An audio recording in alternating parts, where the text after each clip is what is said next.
For the past 19 years, I have led civil rights organizations focusing on preventing bias, prejudice, harassment, discrimination, and violence. And we have worked in Maine, across the United States and Canada, Europe, Central Asia, and the Middle East. And in my years as a human rights lawyer, advocate, and educator, I have seen much that has been deeply disturbing, destructive, and ugly. But I also have seen remarkable acts of courage, both from the targets of bias and hate and from bystanders.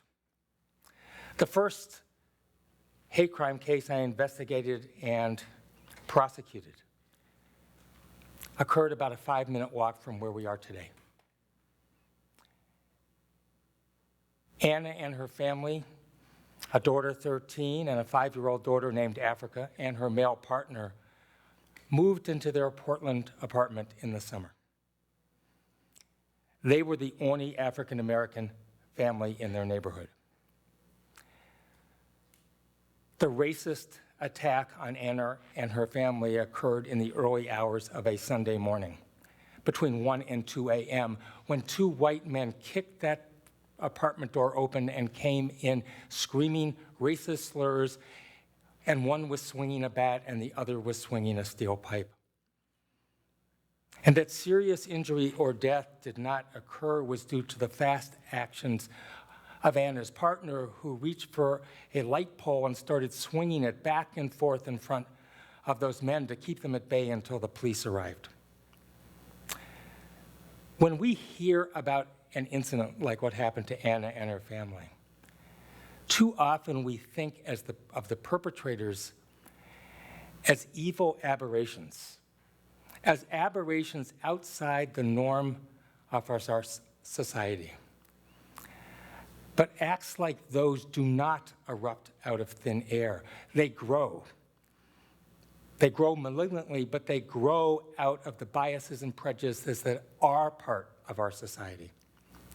What happened on that Sunday night was more than the actions of just 2 men. In the first 2 days, when Anna and her family had moved into Portland, they started hearing disturbing stereotypes about African Americans directed at them. You deal drugs. You don't work. You're lazy. By the 3rd day, they were hearing racist slurs.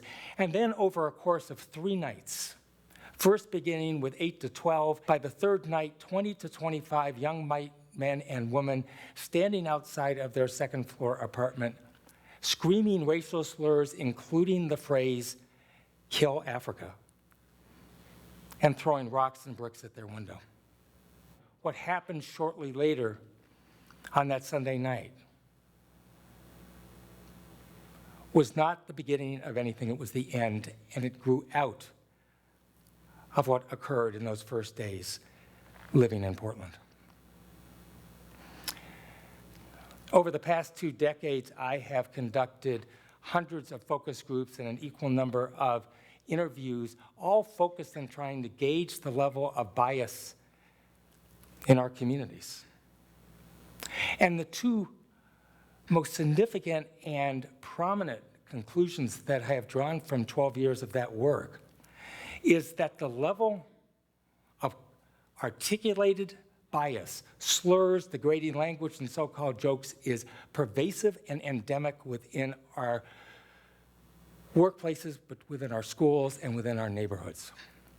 But secondly, when nobody interrupts that language, the process of escalation begins.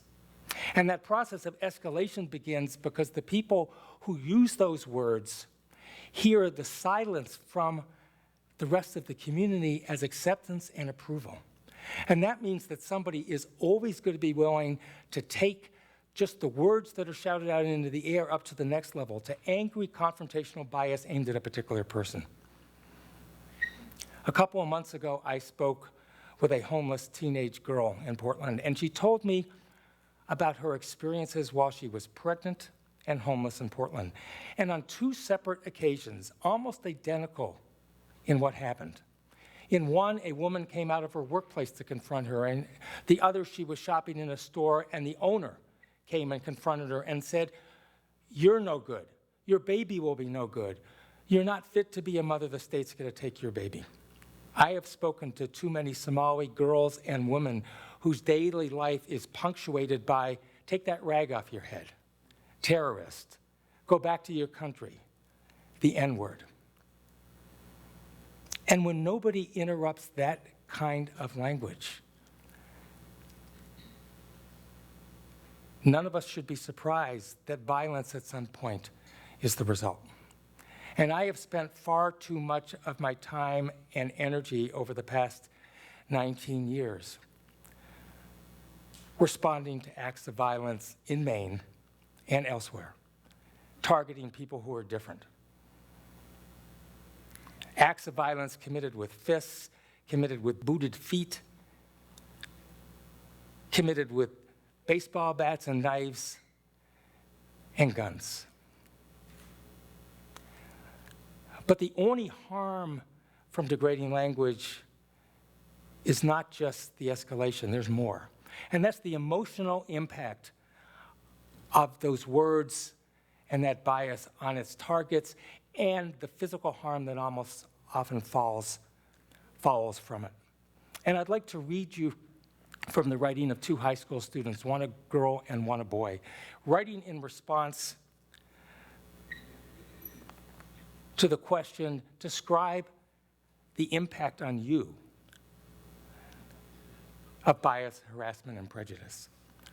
The girl: "I know how much it hurts.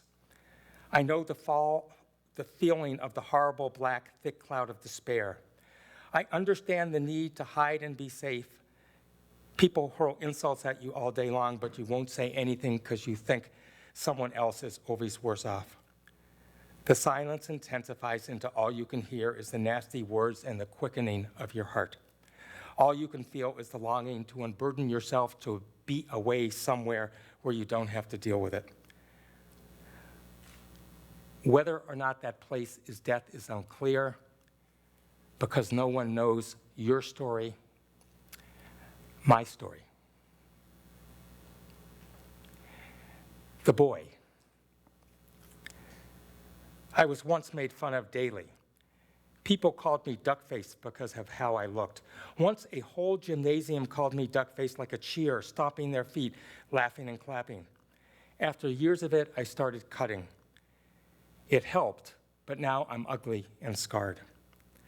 People see my scars and they point and whisper. The worst part is, though, that the urge never really fades. Although I resist it, I still want to cut every day. I want to die sometimes. I have 28 scars in total because of words, because of names. And though I don't do it every day, my scars slowly are growing in number."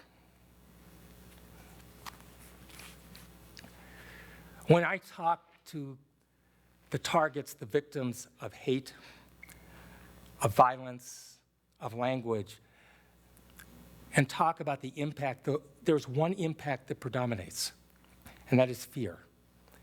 And it's fear because people who come from groups that have been traditionally targeted with bias and hate and violence understand that connection between words and violence. They understand it not only from personal experience, but from the stories handed down by family and friends, and sometimes the stories of friends who didn't make it and family who didn't make it.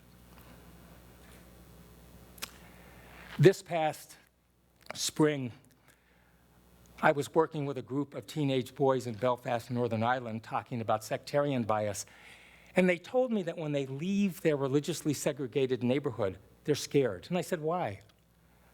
Because we might run into a group of men or boys from the other religion. Well, why are you scared about that? Because they might beat us up. Well, why are you scared about being beat up? What is it that scares you? Because we might end up in the hospital. But I persisted and I said, what is it about being in the hospital that scares you? And now after 5 questions and a number of minutes, they finally gave me the answer. They said, we think we're going to die. And in the past year, I have had a similar conversation with gay men in a state in the western part of the United States and with gay teenagers living in Portland, Maine.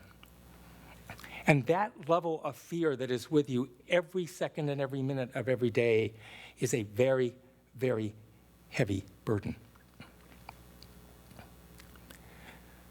But a culture of bias also hurts those of us who are not targeted, those of us who are bystanders. There are far too many of us who stop listening and hearing the accounts of bias and hate. They turn down the volume to the point when they can't hear it at all. And there are far too many of us who say nothing when prejudice occurs in our presence. And there are far too many of us who do not reach out in kindness to those who are most apt and most vulnerable and most marginalized in our society.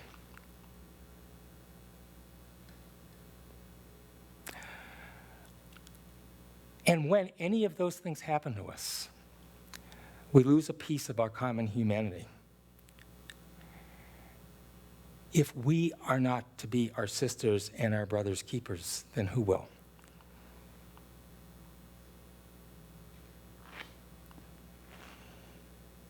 So what do we do about it? We need to talk about the bias and the hate that's in our community. We need to burst the illusion that hate only occurs somewhere else. It never occurs only somewhere else. It always occurs also here. We need to reach out to those who are most marginalized in community. And when I have spoken to homeless people and I've spoken to immigrants and refugees, and I say, what is it you're looking for when you're out in your community? And they say, all we want are signs of welcome and respect, a smile, a good morning, a how are you? It's not that hard. And finally, what we need to do is we need to speak up. We need to speak up and stand up and interrupt the language of hate. And when we do so, we interrupt that process of escalation and as a consequence reduce the risk that violence will occur somewhere in our community. And at the same time, we model for our family and our friends, and most importantly for our young people, the confidence and courage to speak up on their own. And I have seen these interventions in so many different places, in so many different contexts work.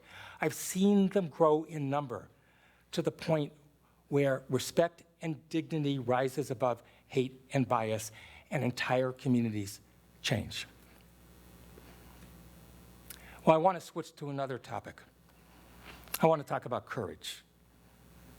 I want to talk about the courage that has been my companion through the last 2 decades, through my association with both the victims of hate and bystanders.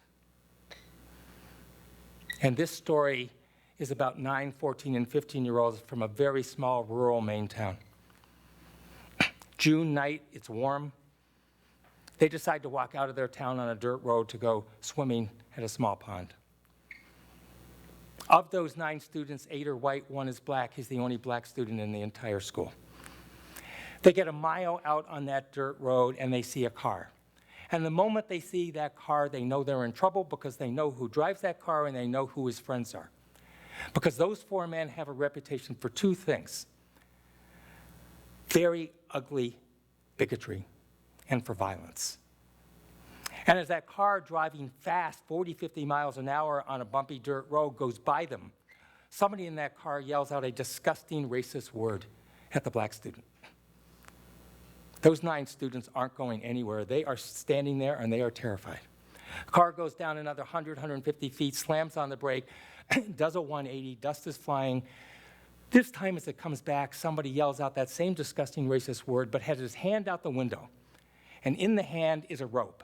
And at the end of the rope is a knot, and the knot is a noose.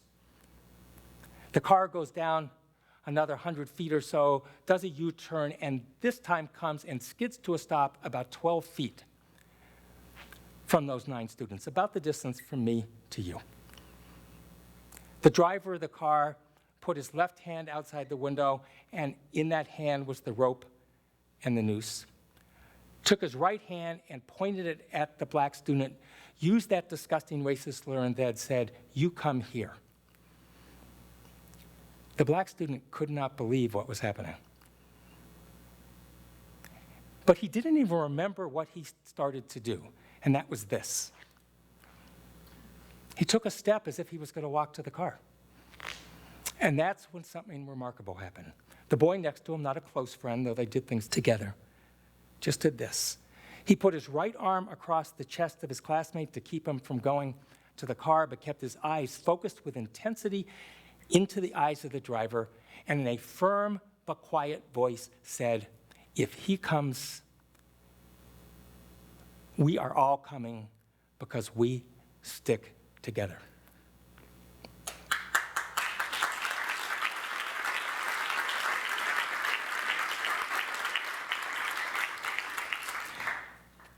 There was a long silence on that dirt road. To those boys and girls, it felt like eternity. And then the coward behind the wheel of that car did what cowards usually do when people of goodwill stand up and speak up and say no, and that is he put his right foot to the floor and that car took off. And I've given a lot of thought to that dirt road, because there were no police officers, there were no parents, there were no ministers, there were no teachers. And the only reason that that small town in Maine did not become as infamous as Jasper, Texas, where James Byrd Jr., a black man, was dragged behind a pickup truck until his limbs were severed from his body and he died, or Laramie, Wyoming, where Matthew Shepard, a gay college student, was brutally beaten and then strung up on a fence in the prairie to die from his injuries and from exposure. And the reason that nobody knows about that small town is the lynching did not happen. And it did not happen because of a word we need to talk more about, and that is courage. I think all of us have heard too much from people who lay blame for incivility in our culture on this generation of young people. Well, let's be clear about one thing. Which generation has left the legacy of bias? It's my generation, it's our generation. It's not the generation of teenagers and younger children and young adults. Over the past 2 decades, I've kept this mental list. And it's been a mental list of the people that I have had the privilege to get to know who have shown extraordinary courage. And here's the ironic thing. That list is almost entirely composed of teenagers. This generation is not the problem. This generation is the solution, and our responsibility as adults is to talk about these issues with our kids in real terms, and also to model the confidence, the courage, and the skills to speak up on somebody else. And when we do that, change will come. Thank you.